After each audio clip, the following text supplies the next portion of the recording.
Okay, ladies and gentlemen, if you haven't had an opportunity to watch the Californication episode called Levon, stop listening now, major spoilers, here we go.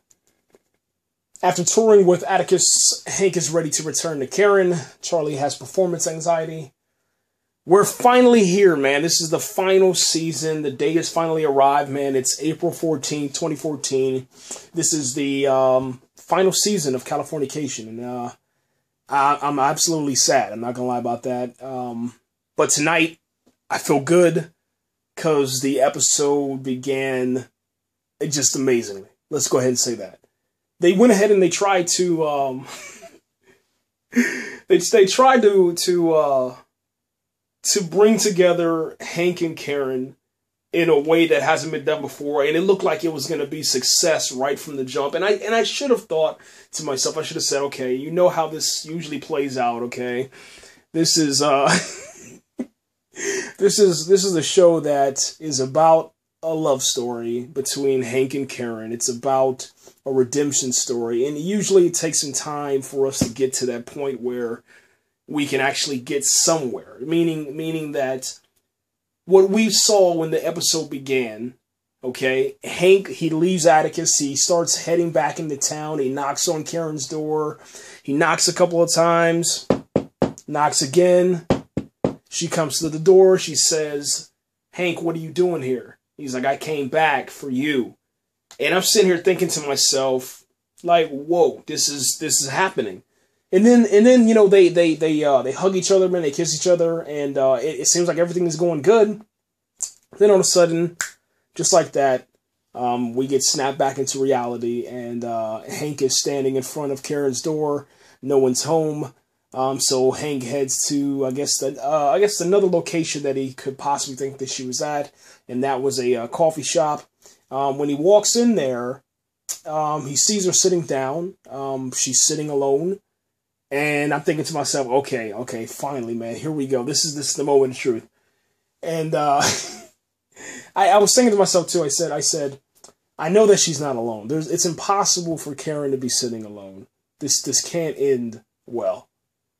And what do you know? I was absolutely right. Karen's sitting down. She's reading something. Hank walks up. He says the exact same lines that he said inside of the daydream. You know, hey, I'm back. I'm back for you. I came back for you. And then she's like, Hank, what are you talking about? Oh my gosh, you know. And then it just goes downhill from there. And then Hank sits down. He sits down inside the chair, and he begins trying to, you know, plead his case to Karen. And everything seems to be going a little better, you know what I'm saying? It looks like Karen is warming up to the idea, but obviously she always has her guard up, and obviously things have changed a little bit because Karen is with someone else. And then here comes this guy walking up with a couple of coffees, looks like Starbucks coffee, and he walks up to the table where Hank and Karen are sitting down talking.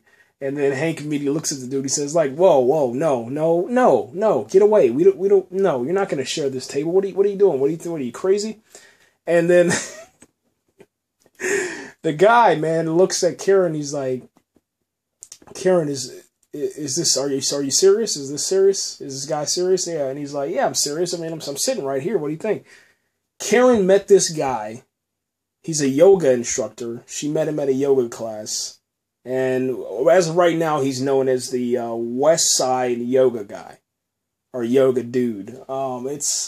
Yeah. So, that ends badly. Hank goes back and kind of regresses a little bit back into his former self, I guess you can say, and he begins to drink. And that's when we run into Charlie. Charlie comes up to a bar, and he starts talking to Hank, man. They kind of reminisce a little bit. And then Charlie fills Hank in on what's going on inside of, I guess, the situation with the economy, situation with the future of Hank, his job, etc. Hank's unemployed. There are no jobs. So what's kind of crazy about this is that Hank has to go all the way back to the beginning and actually get a job. His best bet is to get a job inside of a writer's room you know, where he kind of began, I guess you can say, man. It's crazy, man. It's absolutely nuts. But it's a really good thing, because what this opportunity does for the show is we get to see some familiar faces. And I don't want to ruin that one. I don't want to spoil that one. But inside of the waiting room, we get introduced to, or we get reintroduced to a couple of characters that have been on the show. I'll give you a hint. One of them is going to be Marcy's ex-husband. Yeah, I'm pretty sure you guys know who that is. And it just leads to some really classic moments, man. Santa Monica Cop, etc., etc. Hank and Charlie, man, they were drinking. Hank takes Charlie, because he's plastered, wasted, and he takes him back to the house. Obviously, you know, Marcy's waiting there for Charlie. They're married again, and yeah, there's some issues inside of the. There's some issues inside of the marital household. Okay, their household is running amok because Charlie has some performance issues, which is it's absolutely hilarious, man. So Hank sits them down. Well, not really sits them down. He gathers them together in this huddle. He's like, "Huddle up, guys, take a knee," and he gives them this motivational speech.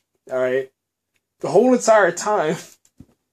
Charlie's drunk out his mind. Marcy's just like, "Thanks, Hanky, I appreciate it." And then he's like, "Okay, you guys got this, man." And he starts walking them. Hank starts walking Marcy. I'm sorry. Hank starts walking Marcy and Charlie to their bedroom. All right. They're walking in. All of a sudden, Hank is still going as Marcy and Charlie are going into the bedroom. Hank is walking into the bedroom, so Marcy says, "Stop. Hank, no, stay. You're not coming in here." And then they close the door. It goes to the next scene, man, is the daytime, and this is where the show changes, man. This is where, oh, man, this is where I get so frustrated, man, trying to talk about this, man. But I'm going to see if I can get through it. The doorbell rings. There's a kid standing in the doorway. He says, "Hey, Charlie." And he's like, "Who are you?"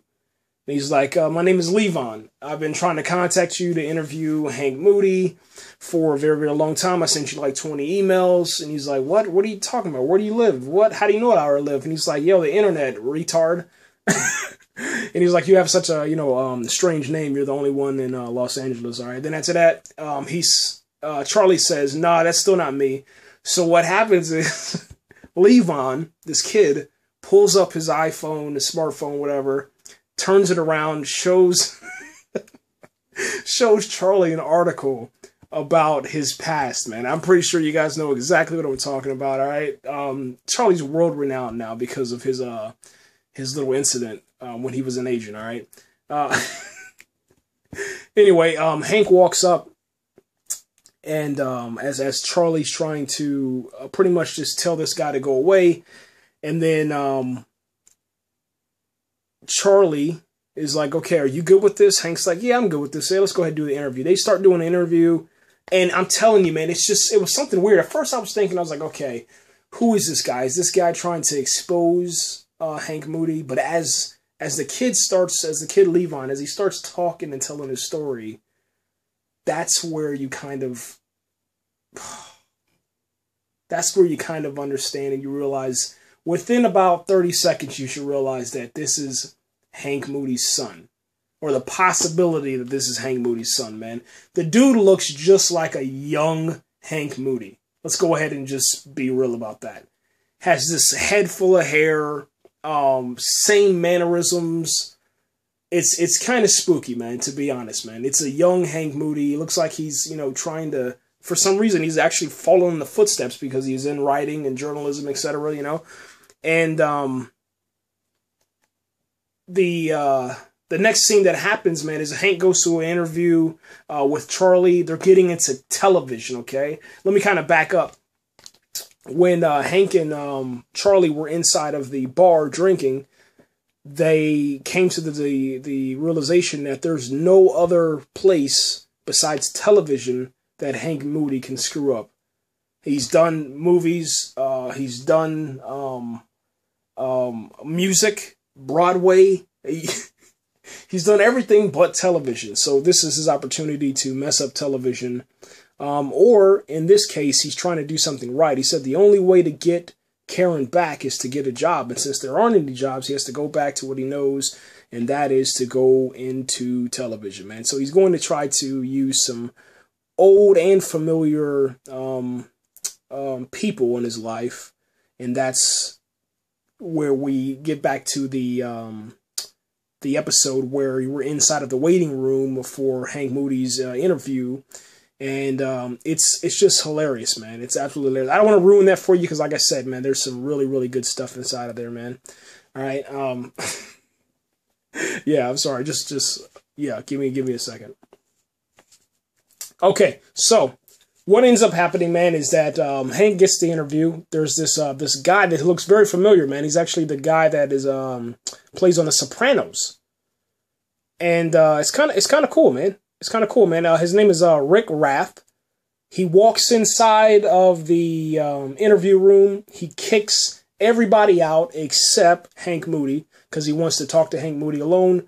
He kind of informs Hank Moody, he's like, look, man, I'm not going to hire you. And then all of a sudden, this girl walks in and she lets Rath know that, hey, there's some guys inside of here. Some of these writers are talking bad about you, whatever. And then an opening happens with inside of this writing room or whatever, and and Hank Moody gets a chair to sit down and write. And so now the future is looking pretty bright.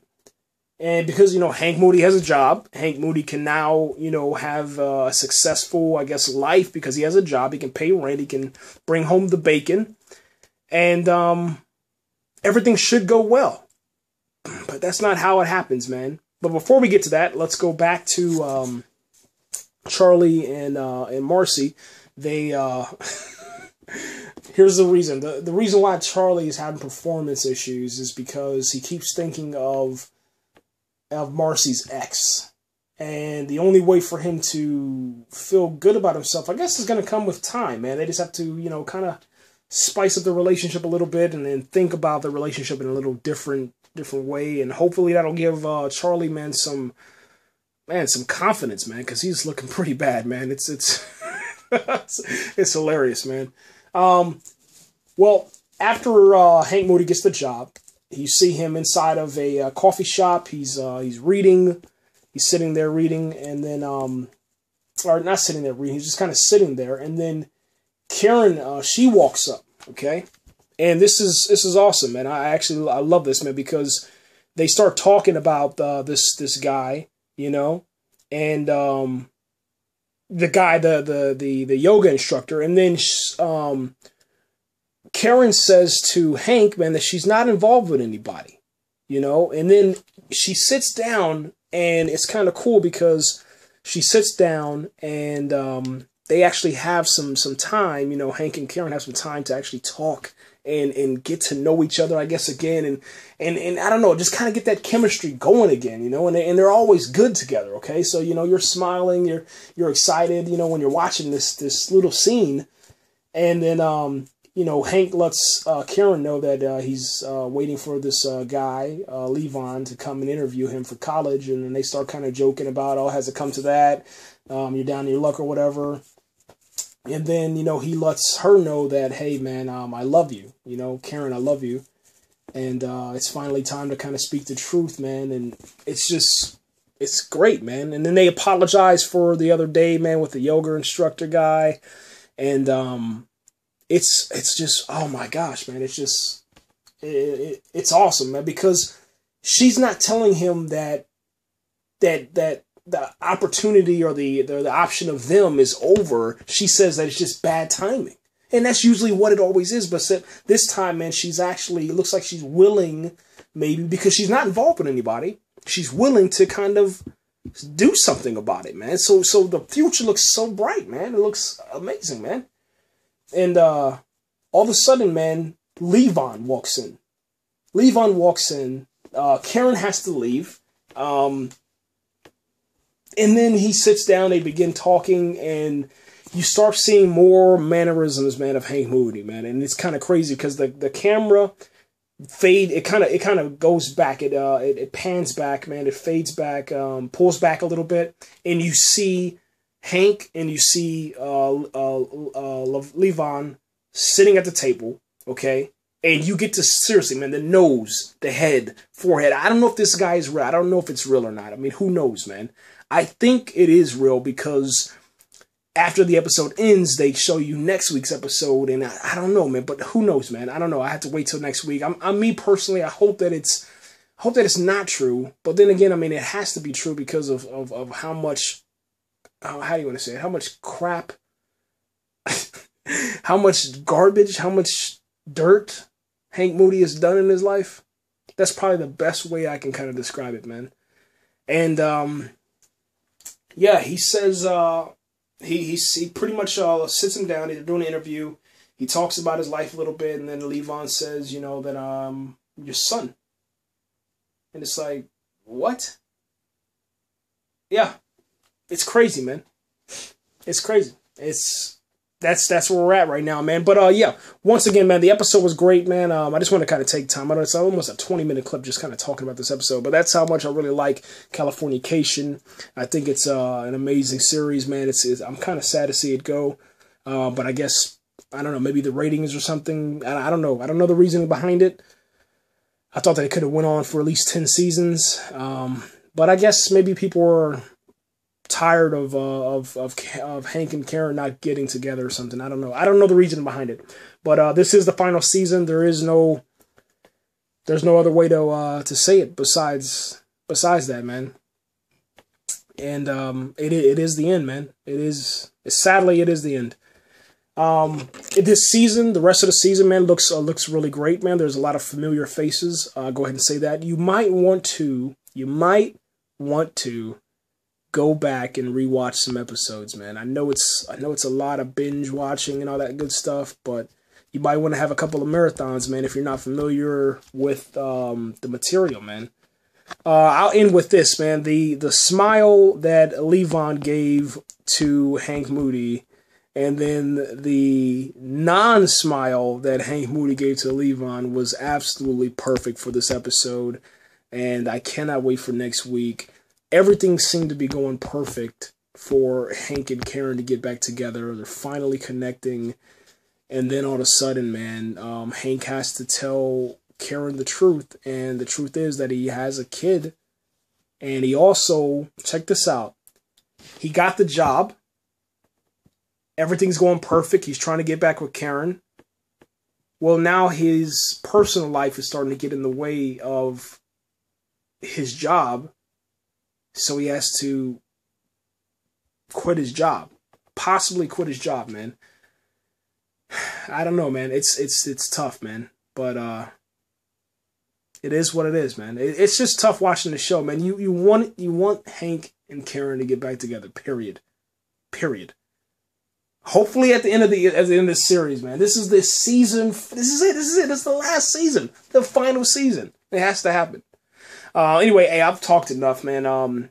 Thanks for listening. And let me know what you thought if you watched the Californication episode.